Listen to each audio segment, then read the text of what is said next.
So what are your top 3 favorite things to do in Budapest? I really like the small art house cinemas, and we have many.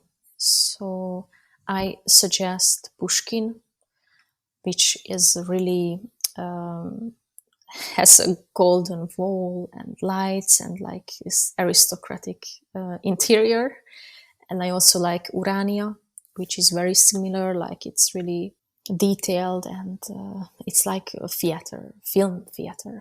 And I like Toldi as well, which is more underground place, but they have good movies and good parties in the same place. So I really like that. And yeah, this is the first thing I like. I like the baths, of course. Yeah.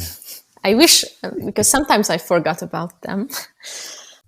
Welcome for a new episode of Destination Est, HAJDE's podcast to highlight trends as well as cultural and societal issues in the regions of Eastern and Central Europe.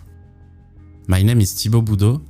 I am the founder of HAJDE, and I invite you to travel with us from Greece to Ukraine via the Balkans and Central Europe. Far from the clichés and stereotypes that many make of it, we are going to break down this cultural iron curtain that still separates Eastern and Western Europe, as our countries and regions are teeming with positive initiatives. But before starting our journey, let's answer everyone's question. What does HAJDE mean? It is a word borrowed from Ottoman Turkey, widely used in our countries that means let's go. So buckle up and get on board with us towards Eastern and Central Europe. So we are here today with Alexa BAKONY. Hello Alexa, how are you? Hi, thank you for inviting me. No problem. Thank you for your time. So you are a movie director. So you directed the movie Colors of Tobi. Can you present this movie? Yes, of course. So this movie is about a family who lives in the Hungarian countryside in a small village. It's close to the eastern part of Hungary, and the family's smallest child, Tobi, a teenager, confirms that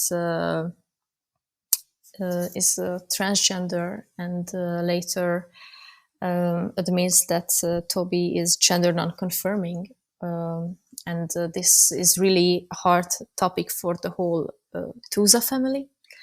And they are struggling a lot with their feelings, but they are very supportive and nice families. So the film is about their emotions, the dynamics of this family, and it's about non-binary people, but also about LGBTQ parents and how they are feeling in those situations. And it's also about growing up, letting go, accepting each other. So it has many different layers. All right. So I invited you today because your film, so Colors of Tobi, has been chosen by ArteKino Festival, which is an online festival every year from the 1st until the 31st of December. And people can vote online for their favorite movie. There are 12 movies, I think, this year that are selected, that are part of the selection of the festival. Your movie, it was recorded in Hungary. Who saw this movie already? It has been selected to many festivals worldwide. Like it was screened in Doc NYC last year, and it was in Mexico, Guadalajara Film Festival, and also in Europe, many in many places, like it was in Germany, Sofia, Bulgaria, Czech Republic, like Romania, France, of course, and in many LGBTQ thematic festivals as well. So I stopped counting the festivals, but it's way beyond my expectations. And luckily, we had a theatrical release in Hungary. It was in cinemas for 3 months, which is quite a good number for documentary.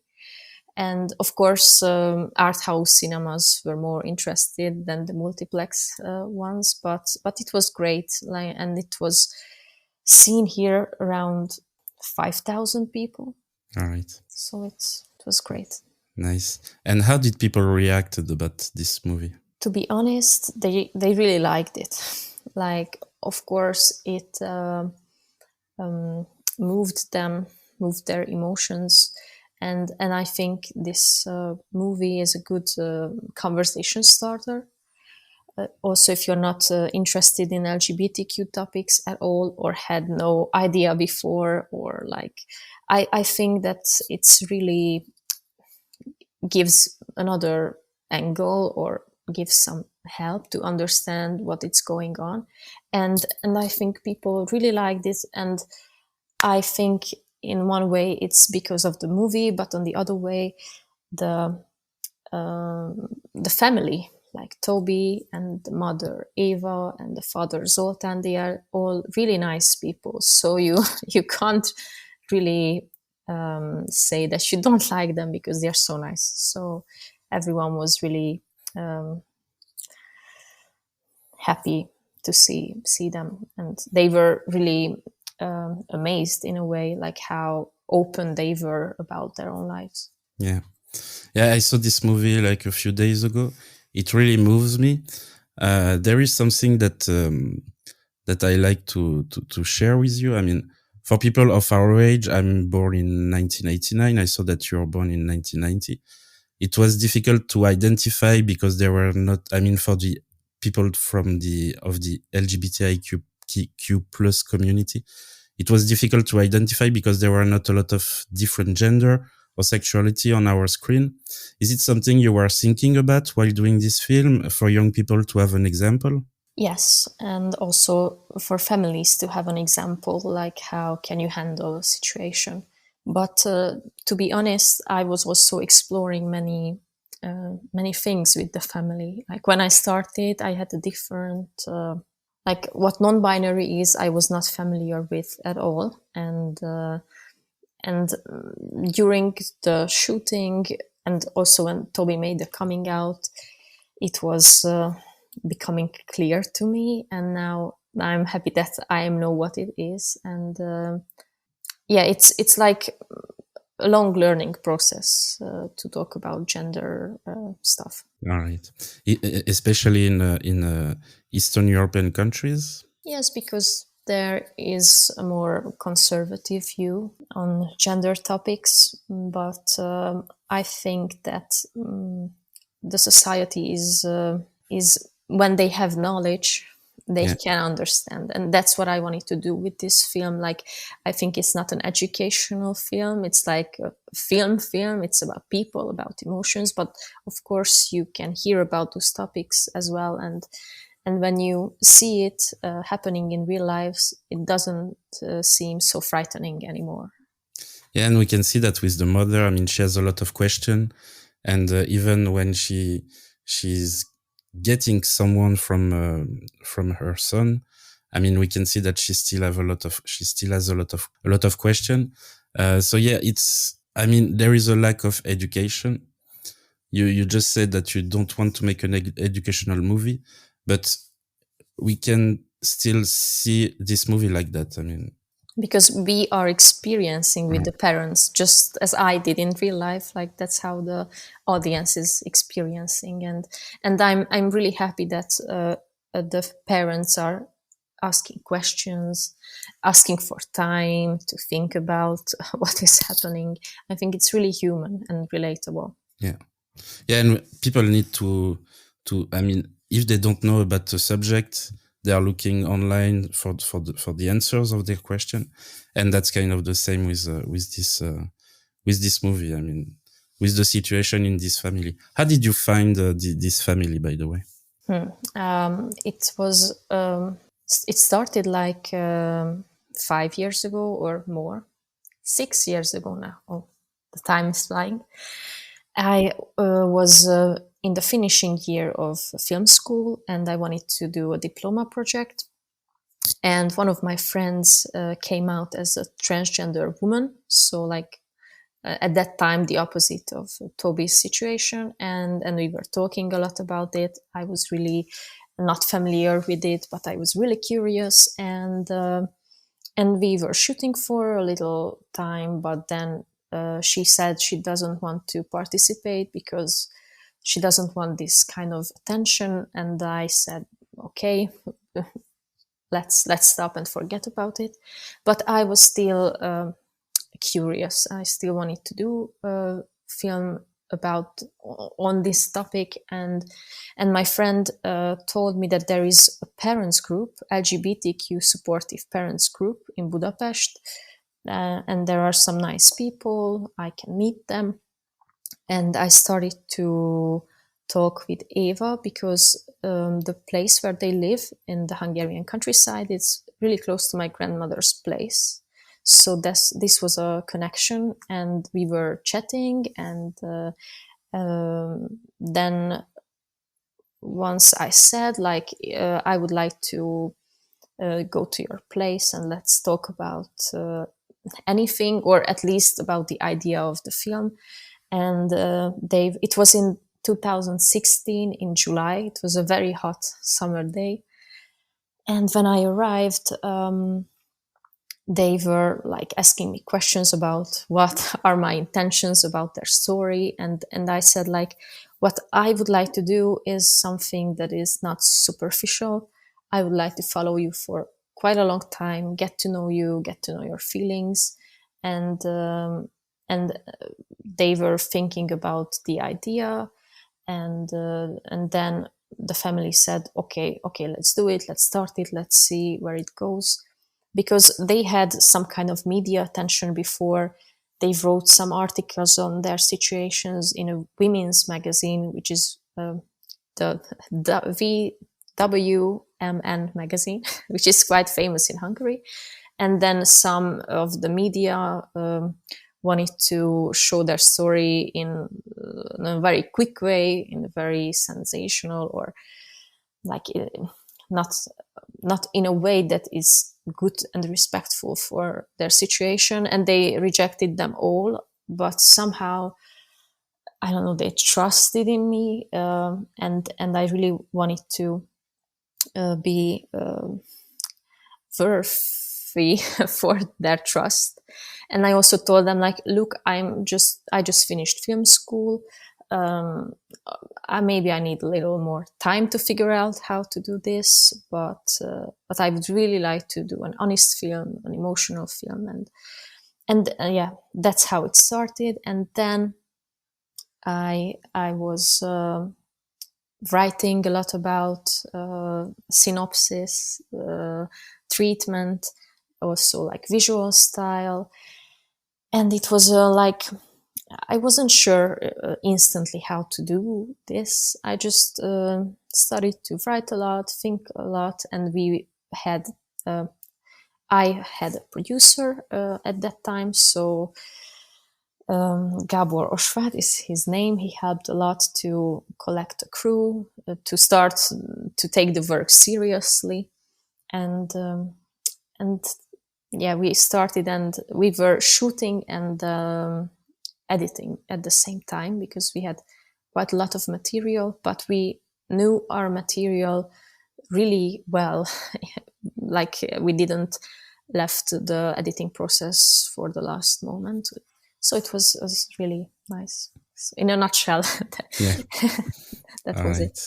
it. So it's more a documentary than I mean, it's a movie documentary.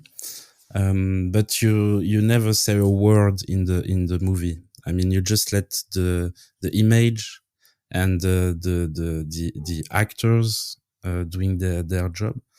How did the family reacted to the camera in their life? First of all, it was not very comfortable, but they got used to it quite quickly. First, I was shooting alone. I was doing photos of them alone, and I also really like the idea not to do any interviews, just have this observational style. So this was a rule to have it like this. And then the two colleagues joined me, a director of photography, András, and a sound designer, Tommy. So three of us were on set, and then we were coming with a bigger camera, with a much better sound equipment, with lavaliers, and boom and everything. So then we had this upgrade, and first of all, I think it seemed a bit strange, but to be honest, the two colleagues, they were not just good, really good professionals with their knowledge, but they were also really nice human beings. So they were really they really made them to feel comfortable and helped me to feel comfortable as well, because sometimes this is also like what I needed. And I think we really found a good dynamic. It was most of the shootings were in this small area inside of their home, and we had really long takes, like 1 hour or 2 hours, like the camera was rolling, and it was like a dance between them and us. Like I always told them, do what you are doing, we are here. And they were like going from one room to another room, and we were always hiding behind things, or coming closer, or going back, or we went up to the bed, or we went down on the floor, and we were all sitting, and because the angle was good in this way, and we were communicating with each other really silently. And sometimes we just looked at each other and we knew like who should move to where, and it was a really flow like process. And sometimes the family said like they were really forgetting about us, like and sometimes when we stopped the camera or the recording, they were still thinking like we are rolling, and then I said, hey, we are stopped. If you would like to, like, you can stop as well. And they were like laughing a lot, like, haha, we didn't even realize what you're doing. And of course we had a lot of not camera work, like we were just talking like people. They were always really nice. We were talking not only about the movie, but about many other things, and we also shared some of our own lives. So it was a really nice experience. Yeah. All right. Do you still have news of the family and of Tobi? Yes, of course. We're still in touch, and like we really became friends in a way. So Tobi is now working at the same place where they were at the end of the film, and Tobi lives in Budapest. Really feels good here. And Eva and Zoltán, they are still at the countryside in their house, and Eva had some difficulties with her health, but now she seems to get better, a lot better. And they are like having their second youth after all the three kids are out from the house. And did they had a problem? I mean, how did the neighbor of the family reacted? Did they had some reaction also? Like the shooting was not really. We were not really talking about it in front of the whole village, but of course they have seen us walking with this equipment. Like you can't really hide it at some point, but they were curious, like, why are we doing it? But then Eva explained everything, and they were like, okay, if we don't have to be part of it, it's okay. And the family, I mean, the village and the family, they had quite a good relationship. So All everyone right. was very nice with them. Okay. And how is it to make a movie in Hungary? Do you get help from the Ministry of Culture, from the government? Like in France, we have this CNC that is giving money to movie projects. Also, Creative Europe is helping a lot. How did you make this movie happen? It was the Hungarian Film Institute gave the most of the funding. It was like they are having an incubator program every year, and it's like a pitching forum, and they are selecting 10 projects, and 5 projects are getting funding, but it's like documentary, fiction, animation. You can apply with anything you would like to do. And in 2016, I was able to get funding there, and it was really a big help, and it really started this whole process. And then I applied to Sundance documentary film project found, and it also helped a lot. So this was the 2 major support. All right. And when was the movie out? It was out like the festival premiere or the Hungarian premiere? Both. Both. Like the first festival was in 2021 in March, the BFI Flare, and the Hungarian was in 2021 in July the 1st. All right. So it's like a 5 years movie in your life. I mean, it's like a huge project for you. Yes, it was, and I learned a lot, definitely. Yeah. Because in film school we were doing smaller projects. Of course, this was the place where I learned the know-how, but in real life it's a bit more difficult, and it's harder to keep up with the project for so long. Like sometimes you get tired, sometimes I was also doing some smaller other things. I had to make another sometimes I had to do breaks, but I was always getting back, and like this was the main goal, and it was hard to keep it in mind, like this is my main issue. And but to look back, I really enjoyed the process, to be honest, even though it was a lot for the first time, but I learned a lot, and I'm really happy that it's like a feature-length film.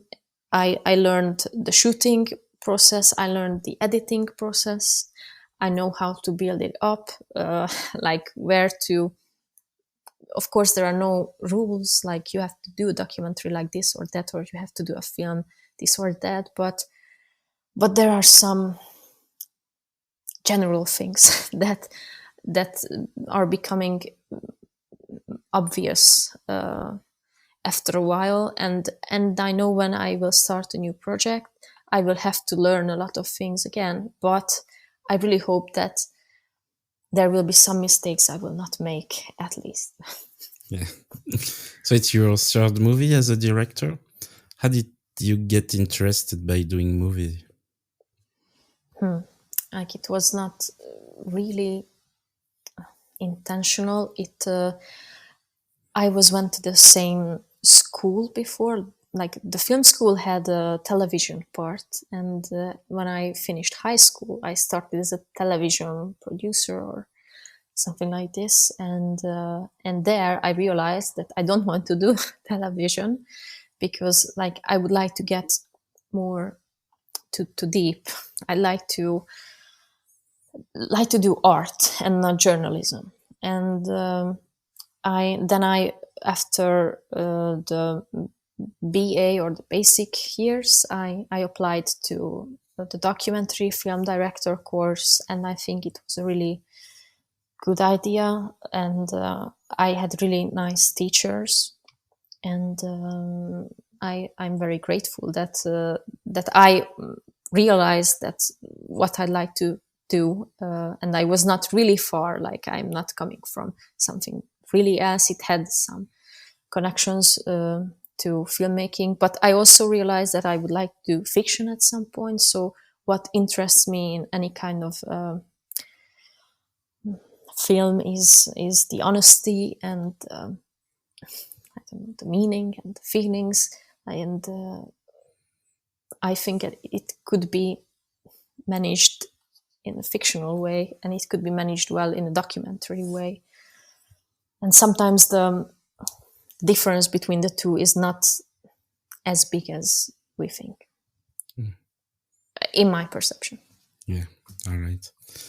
So I saw on IMDb so that it's your third movie as a director. What were the two other movies about? Like, they were smaller movies. It was school movies, like Homemade Empire. It's about. It's also in the countryside, but in a different part of the country, and it's about a guy who is building a fun fair or a Luna Park in the middle of nowhere, Okay. and it's about this ambiguous thing, like how is he want to give something to his children to inherit, but in reality it's decaying and it's not really working. And there was the other one. It's called Iborfia, or The Referendum. That was the English title, yeah.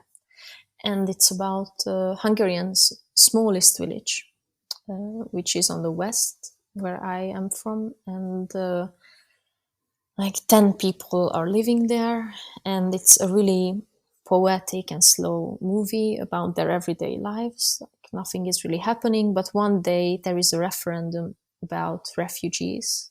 Like, should we let them in, or shouldn't we? And like how what is happening in a village where no one is living, like how are they voting, and yeah. All right. About that. So, and what's coming next for you? I have ideas, I have done research, but I also needed some recovery after this, and now I feel that I am capable of doing something, and I just don't want to say what I'm working on, because I'm not really comfortable with it yet, because I see what seems interesting, but I still don't know the form, don't know many things. So All right. So we'll see each other in 5 years. yeah, it's funny, but yeah, hopefully in 5 years. Yeah, how is the process of creating a movie? How did you begin with the Colors of Tobi? It's like we just really start in the beginning. I don't want to say about the idea, because I think I was talking more about it, but first we did some camera tests, like what looks nice, what works well. And then we had some creative meetings, and I also went to many pitching forums too. I forgot to mention that. Like, I was in ITFA in Amsterdam. Like, I had a rough cut screening there. I was at Zagreb Docs in the beginning. I was at Sarajevo, in Sarajevo Talents. I was also, I forgot where else, but Thessaloniki. Okay. I was also pitching there. So I was working with my editor a lot, Mariana. We were thinking a lot and talking a lot, like how to do it. We had many meetings with the crew, how to do it. And I also had the pitching forums. And I think it was really good, because like the industry get to know about this idea that we are doing this film before it was finished. And I think it was like a promotion in a way. And on the other hand, there were some professionals who were giving advices and feedbacks. And it was really helpful. Of course, after a certain point, feedbacks are too much. Every person has a different idea. And I was also at Doku Rough Cut Boutique. it was like really helped the material to get together. But there I felt around the ending like everyone is suggesting a different thing, and now I have to find why I am doing this film and what is important to me and why. So it was like a big way to come back to the beginning. All right. So it's important to meet other people in festivals to talk about what you want to do, and yeah. Yeah, and of course not just the professionals, but I mean the advisors, but the fellow filmmakers, to see like someone is spending 5 years in something very similar, or like they have difficulties in a different way, and we can share. Like it's good to see, because it can get lonely sometimes. You're just meeting your colleagues, and you're meeting all your subjects. You need to sometimes see something else, and it was, I think, mentally it's good to meet other filmmakers. All right. So Eastern and Central European movies has a long history that we don't know a lot about in France and in Western Europe. Where did you influences came from, if you have influences? Like the film school is called SFE. It's like a theater of University of Theater and Film Arts in translation. And it was because it's not exist anymore.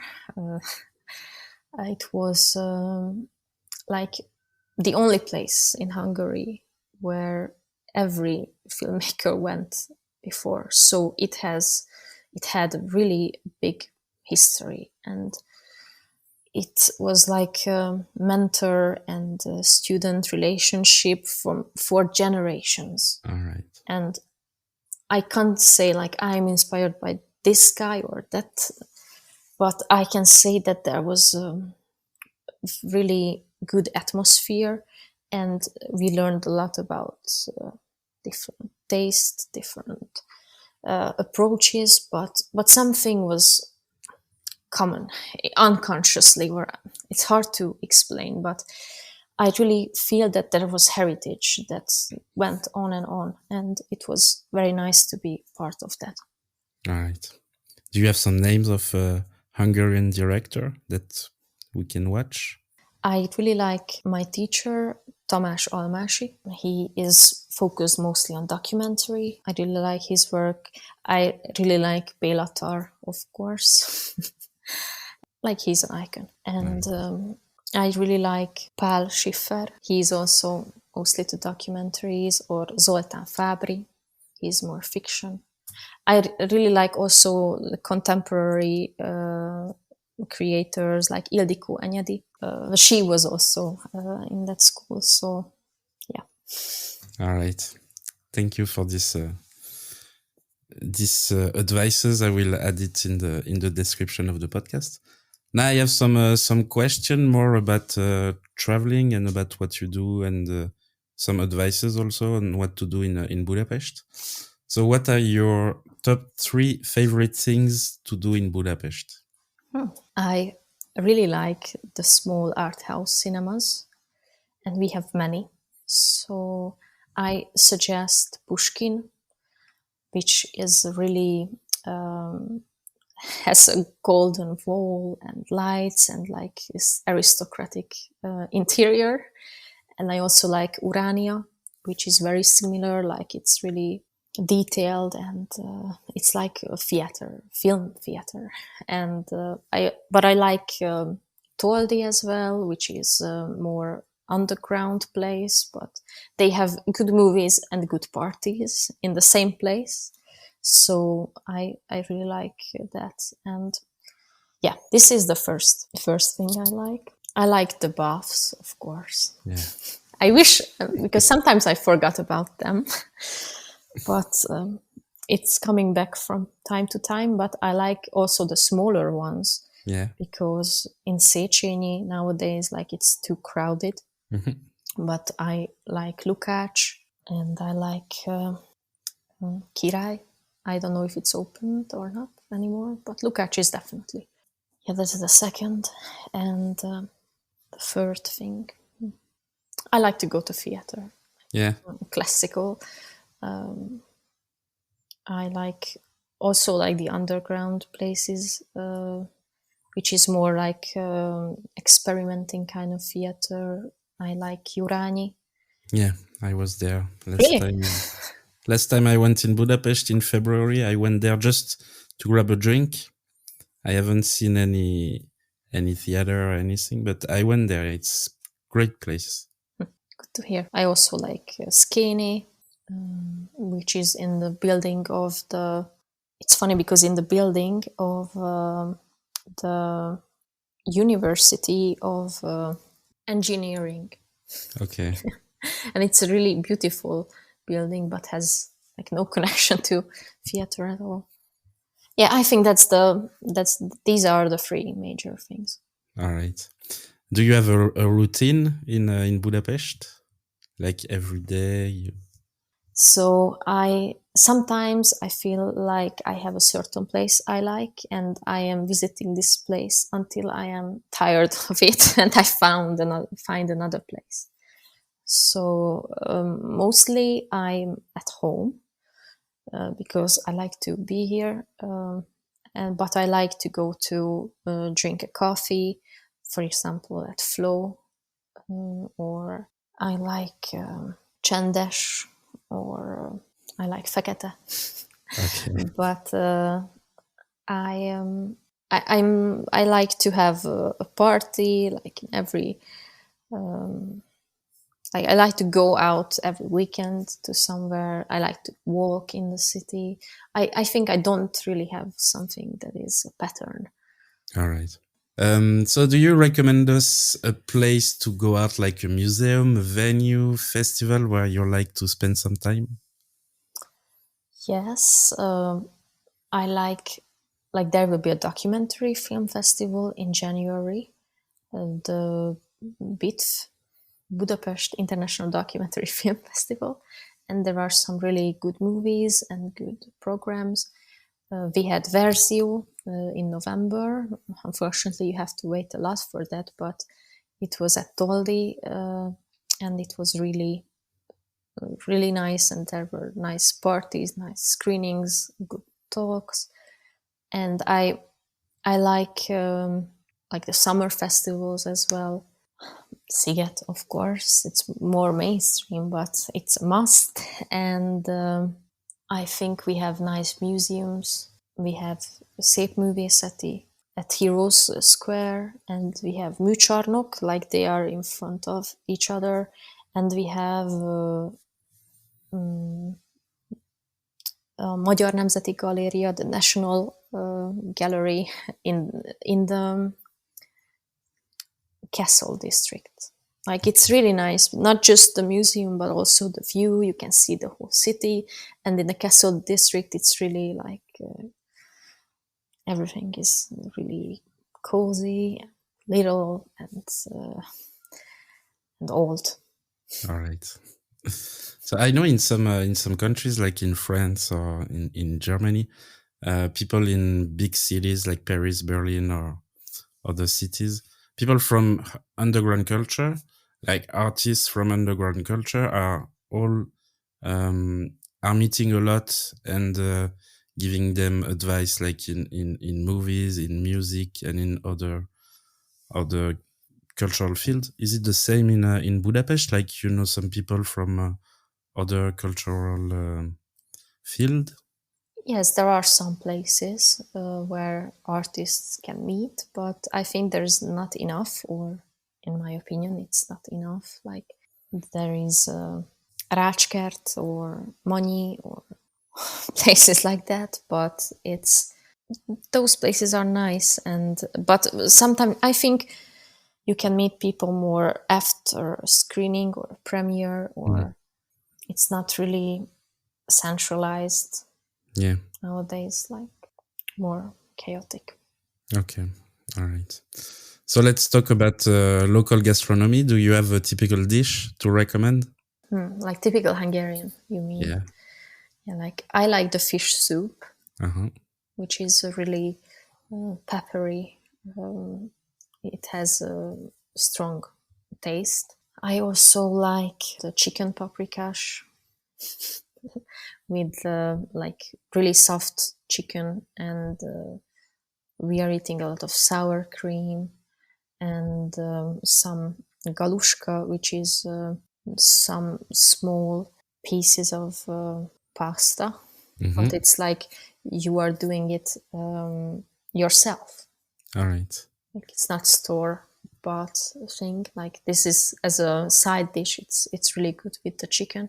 I also like the confectionery things. Like what is really a Hungarian thing is the dobos cake, which is a chocolate cake but has caramel glazing on top, which is really hard, and you need to break it with your spoon or with your fork. Like this is something really typical. Okay. What advice would you give to someone who wants to visit Hungary and Budapest?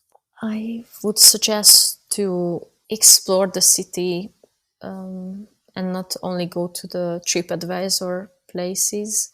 Of course, most of them are good, but I think that there are some places that the hype is just too much and it's too crowded. Like it was a good place before 10,000 people went there each day.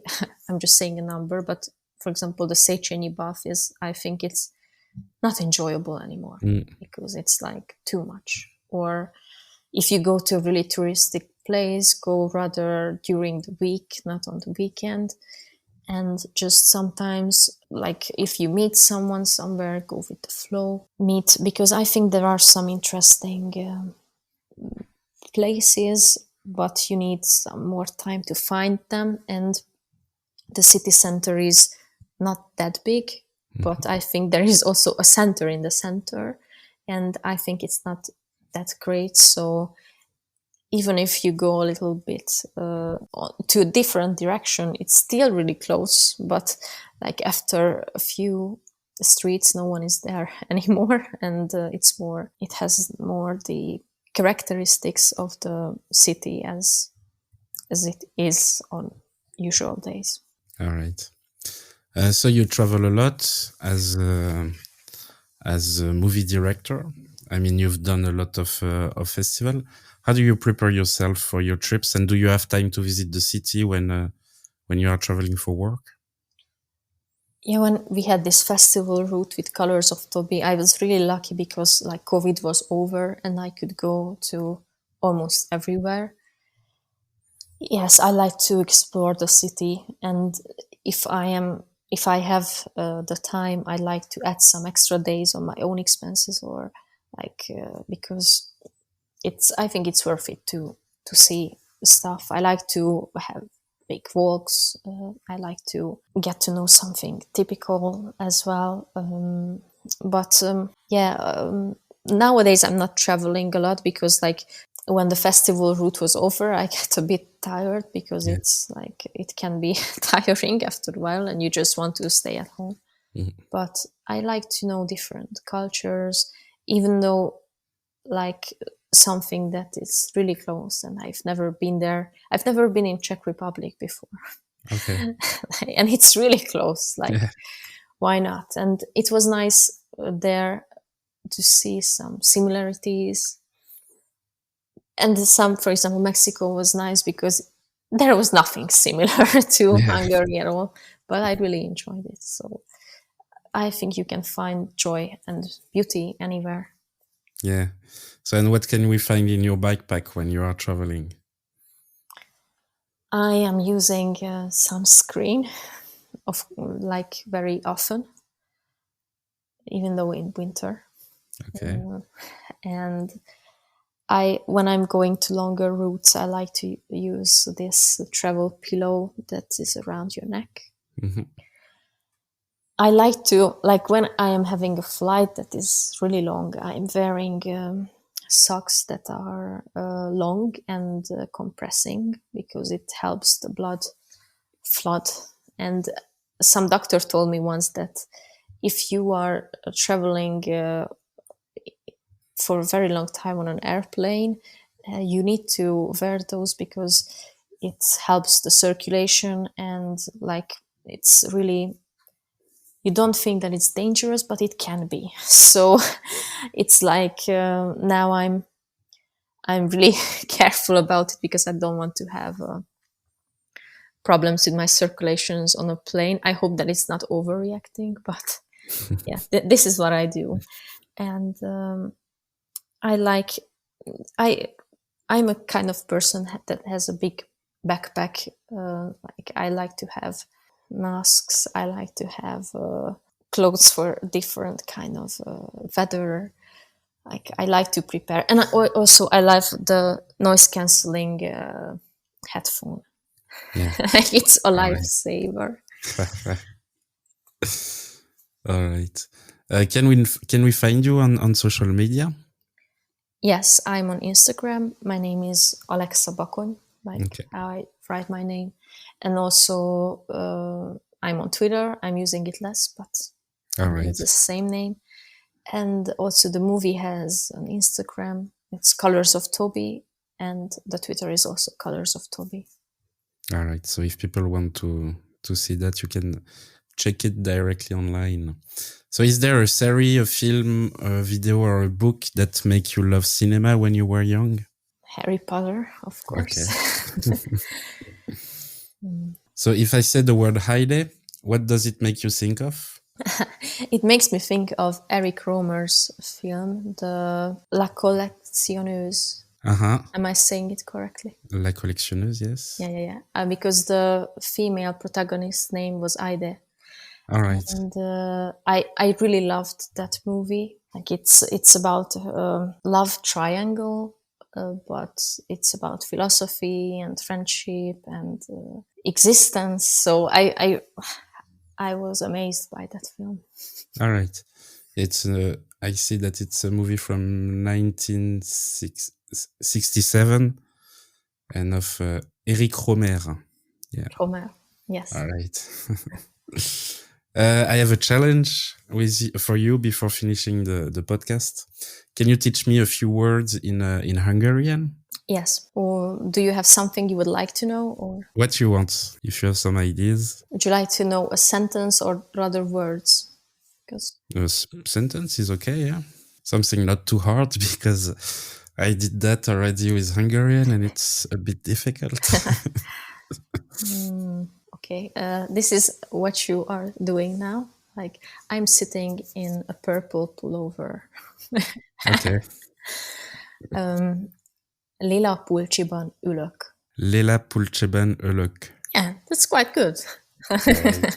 Thank you. Nice.